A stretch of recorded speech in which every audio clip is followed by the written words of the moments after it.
Selesai pembahasan masalah niat. Pembahasan masalah waktu juga selesai. Sekarang kita masuk pada pembahasan yang berikutnya lagi, menjelang ibadah Ramadan, yaitu makan sahur. Sahur dulu. Nah, sahur. Baru setelah itu masuk kepada perkara-perkara yang dibahas oleh para ulama, mengisi hari-hari puasa sampai sahur yang berikutnya lagi. Masih kuat? Apa mau sahur dulu? Baik. Pembahasan yang berikutnya terkait dengan masalah sahur.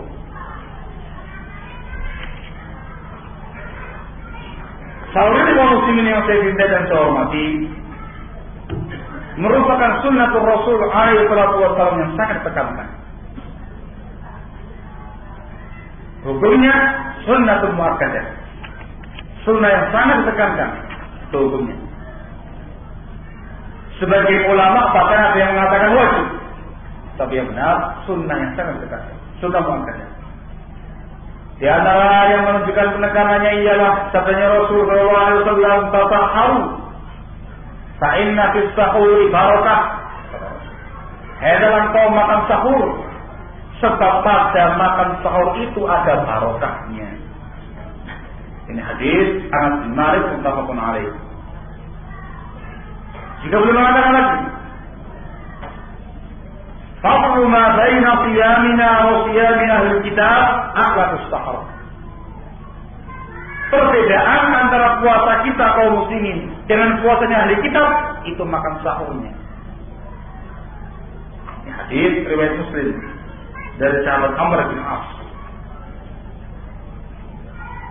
Ini sebenarnya menunjukkan penekanan sampai membedakan antara puasanya muslimin dengan ahli kitab.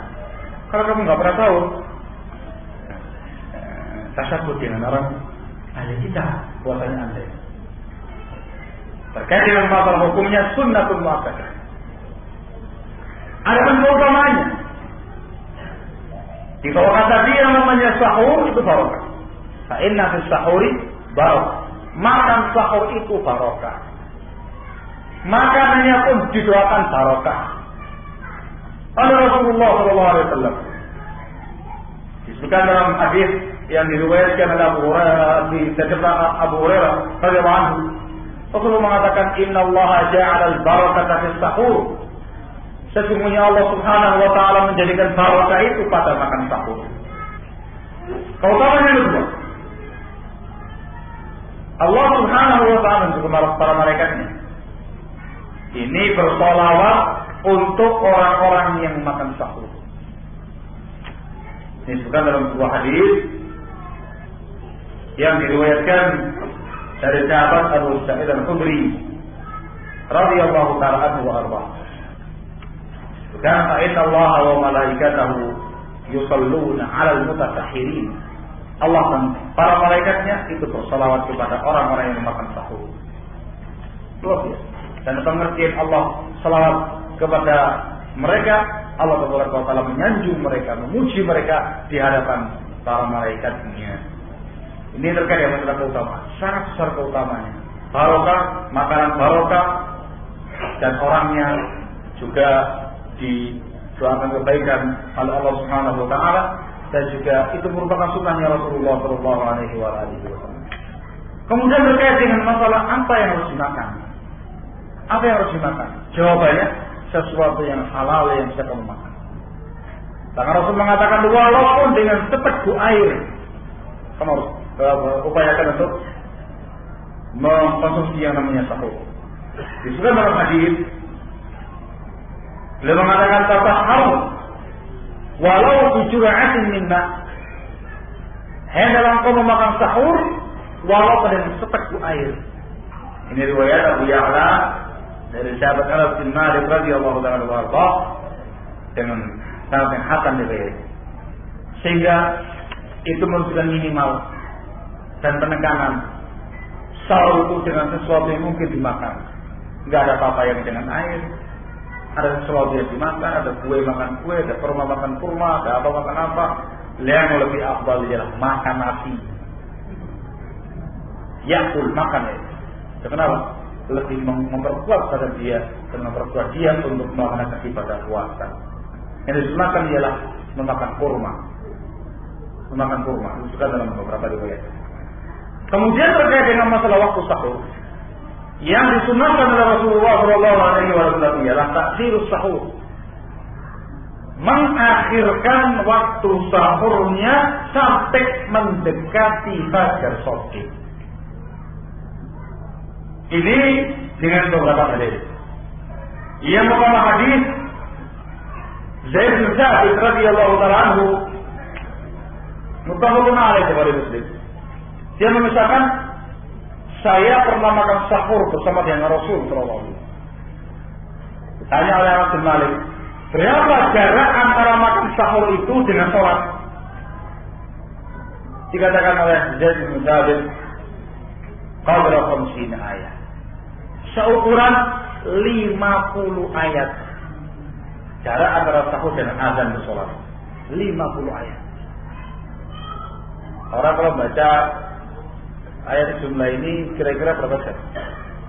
50 ayat ya, bagaimana? 50 ayat. Kalau orang bahasnya cepat, itu paling 10 menit. Kalau dengan tatil, ya paling enggak seperempat jam dulu. Lama-lamanya setengah jam lah sudah. Ini waktu-waktu afdal untuk sahur. 50 ayat ukurannya ini. Ini sunnahnya Rasulullah SAW. Dan sangat besar faedahnya.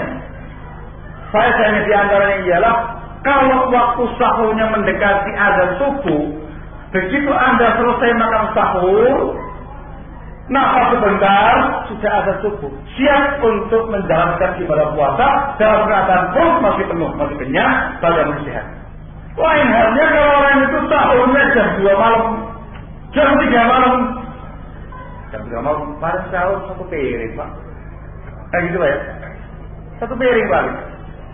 Jam 3 malam, begitu datang subuh, rondonan lagi gitu. Baru subuh, belum datang maghribnya. Mau kayaknya lagi kebiasaan kaum muslimin kalau sahurnya di tengah malam jam 3, jam setengah 3, jam 2, habis banget sahur kekenyangan, ngantuk lagi. Akhirnya tidur ketiduran, tidak sholat subuh. Macam-macam, ada yang nggak jamaah sholat subuh, ya, ketinggalan jamaah. Ada yang saya kebablasan, bangun tidur sudah jam 8 pagi. Subuhnya mana? Katanya para ulama, dia lebih mementingkan perkara yang sunnah, yaitu sahur, melalaikan perkara yang wajib, sholat subuh. Itu salah besar. Ini akibat tidak melaksanakan sunnah Rasulullah paling afdal. Sehingga sunnahnya di akhir-akhir menjelang fajar shadiq. 50 ayat ukurannya. Sehingga faedahnya kuat ketika puasa. Kemudian faedah yang keduanya lagi, langsung bersiap-siap untuk persiapan sholat subuh berjamaah di masjid. Kemudian pada saat itu saat makbulnya doa waktu sahur. Makbulnya doa. Anda juga bisa melaksanakan 2 rakaat qobliyah fajar sebelumnya. Sehingga banyak perkara-perkara yang sangat positif bernilai ibadah bisa kamu kerjakan dengan melaksanakan sahur yang dihasilkan. Ini disunahkan oleh Rasulullah SAW. Adapun hadis yang dinukil dari sebagian mereka bahwasanya Rasul sahur sampai terang benderang, cuma belum terbit matahari. Ini hadis yang mungkar. Kata dari sahabat Hudzaifah radhiyallahu ta'ala anhu dan hadisnya mungkar kata Rasul. Ditanya, wahai Hudzaifah, kamu pernah sahur sama Rasul? Dia katakan pernah. Huwa nahar illa anna syamsa lam tatlih. Saya tahu sampai siang terang, cuma mataharinya belum terbit. Katanya para ulama itu mungkar, bertentangan dengan sekian banyak riwayat dan hadis tentang masalah fajar shadiq. Yang ini jangan toleh. Ini pendapat yang lemah. Ada 1-2 ulama yang sudah pendapat seperti ini, dikatakan hal yang lainnya, jangan kamu toleh. Pendapat yang aneh ini, yang aneh, menyelidiki nas ayat. Sehingga bapak akhirnya dengan terbitnya fajar shadiq, munculnya fajar shadiq. Barakallahu fiik. Ringkas pembahasan masalah sahur. Makan sahur terserah sampean. Yang penting halal untuk kita. Terserah sampean.